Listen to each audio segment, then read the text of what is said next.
মানুষের ভাগ্য বলতে কিছু নাই।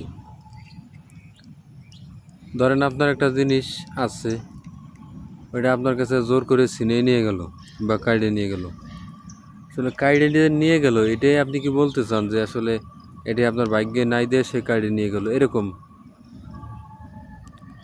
আবার কিছু জিনিস আছে যে আমি পারলাম না, ওই জিনিসটা আমি পারলাম না করতে গেছি, দেখা গেল একটা আঘাত খাইছি, তখন কি বলবেন যে আমি এটা ভাগ্যে ছিল কিংবা কপালে ছিল এরকম কিছু? মানে আমার এই সব কথা মাথায় আসে না, ঠিক আছে? কর্মই হলো সব কিছু। যদি আপনি কিছু পারেন, দক্ষভাবে যদি কেউ কিছু করে, সেখানে সমস্যা হওয়ার কোনো কথা না।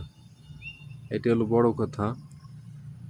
ভাগ্য বলতে আমি বুঝি হলো কর্ম। কর্ম যদি ঠিক থাকে তাহলে সব কিছুই ঠিক। যদি প্রশিক্ষণ থাকে তাহলে সব কিছুই ঠিক।